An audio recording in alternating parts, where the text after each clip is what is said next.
N steel के बारे में। सो दोस्तों, अगर हम एन स्टील की बात करें तो इसके अगर हम रेवेन्यू ब्रेकअप को देखें तो एक चीज़ हमें देखने को मिलता है 2024 के फाइनेंशियल ईयर में कि कंपनी का जो टोटल रेवेन्यू है उसका 2% एनुअल फीस से हमें देखने को मिलती है, कस्टडी फीस से 15% देखने को मिलता है, और सबसे ज़्यादा हमें बैंकिंग सर्विसेज से कंपनी रेवेन्यू जनरेट करती हुई दिखती है, और सेकेंड हाईएस्ट ट्रांजेक्शन फीस जो सीडीएसएल का मेन सोर्स ऑफ रेवेन्यू है। और दोस्तों, इससे एक चीज़ तो हमें पता चलता है कि अभी कैश मार्केट जो हमें वीक देखने को मिल रही है, लाइक अगर हम बात करें 2024 के जुलाई महीने के बारे में, तो वहाँ पर कैश मार्केट का जो टर्नओवर था वो 32,96,000 करोड़ का था, ठीक है। और इस बार 22,34,000 करोड़ है, यानी कि उस महीने से लगभग 32% ये नंबर कम है।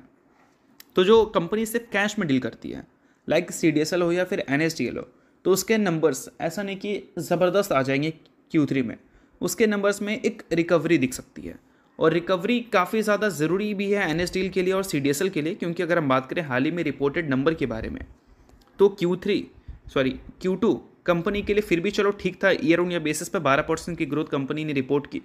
Q1 में कंपनी के नंबर एक्साइटेड नहीं थे, Q1 बेसिस पे गिरावट थी, ईयर ऑन ईयर बेसिस पे थोड़ी मोटी जंप होगी तो होगी,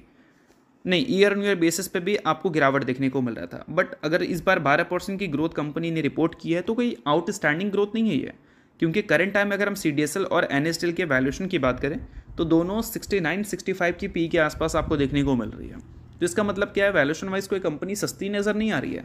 और अगर ऐसे डेटा हमें देखने को मिलेंगे तो इस डेटा के हिसाब से हमें एक चीज़ देखने को मिलता है कि कहीं ना कहीं आगे चलकर भी एनएसडीएल और सीडीएसएल जैसी कंपनीज़ में एक रिकवरी का ही टैग लगेगा, ना कि एक ग्रोथ का। जैसे हम बीएससी की बात कर रहे हैं तो बीएससी का जो इंडस्ट्री है उस इंडस्ट्री से तो पता चलता है भाई डेटा ऑल टाइम हाई के आसपास है, यानी कि यहाँ पर ग्रोथ का टैग लग रहा है। और अगर हम बात करें कैश सेगमेंट के बारे में तो वहाँ पर जो टर्नओवर है वो बेस्ट टर्नओवर से 32% कम है, तो यहाँ पर एक रिकवरी टैग लगेगा कि कंपनी के आने वाले क्वार्टर्स में रिकवरी दिख सकती है। और रिकवरी अगर कंपनी के बिजनेसेस में दिखता है तो हो सकता है कि कंपनी का जो वैल्यूशन है उसको मार्केट थोड़ी सी एडजस्ट करती हुई नजर आए, उसको डाइजेस्ट करती हुई नजर आए। तो इन सारी चीज़ों को ज़रूर आप नोट कर लेना।